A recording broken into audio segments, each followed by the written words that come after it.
Sampai akhirnya dia mengatakan, hai anak kecil, kata pendeta ini, apakah engkau mengizinkan aku untuk melihat pundakmu? Maka Nabi SAW mengatakan silakan. Dibuka baju Nabi SAW, di pundak sebelah kanannya itu ada seperti daging yang muncul, berbentuk seperti hati, itu dikerumuni dengan bulu-bulu tebal, lebat. Semua Nabi punya itu. Itu namanya simbol kenabian. Di pundak sebelah kanan, daging seperti muncul, warna merah, dipenuhi dengan bulu, dan itu semua Nabi punya itu. Waktu pendeta ini lihat, langsung dia kaget dan mencium Nabi SAW. Memegang tangan Nabi SAW, lalu dibawa ke tempat Abu Talib sama teman lagi makan. Ditanya, siapa anak ini? Dia ingin pancing gitu. Abu Talib bilang, ini anak saya. Kata pendeta itu, tidak mungkin anak ini punya ayah.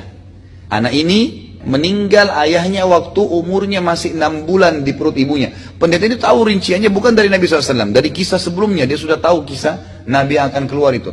Ayahnya meninggal waktu masih umur 6 bulan di perut ibunya. Ibunya meninggal pada saat dia umur 6 tahun. Disebutkan kisah Nabi SAW.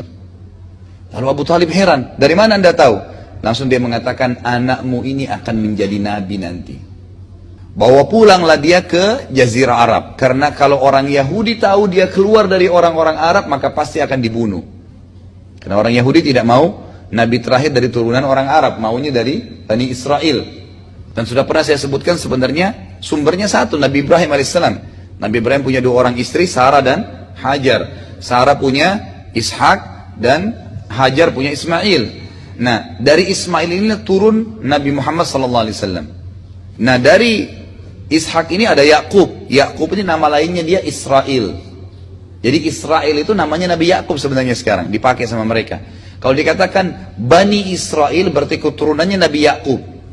Nabi Yakub punya anak Yusuf, ada kemudian Musa, Daud, Sulaiman, Isa. Ini semua dikenal dengan nabi-nabi Bani Israel. Nah, mereka berharap setelah Isa dan Musa itu keluar dari Bani Israel juga terakhir. Ternyata keluar dari turunan Nabi Ismail. Dan orang-orang Yahudi tidak mau masuk Islam hanya karena fanatisme buta, kejahilan. Kalau anda tanya orang Yahudi kenapa tidak beriman, mereka bukan mengatakan Islam tidak benar, karena Muhammad itu keluar dari turunan Ismail. Ismail itu ibunya dulu Hajar. Hajar itu bekas budak.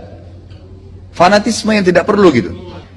Baik, intinya adalah pada saat itu Abu Talib akhirnya membawa pulang Nabi SAW buru-buru ke Mekah karena percaya dengan apa yang disampaikan oleh pendeta tersebut.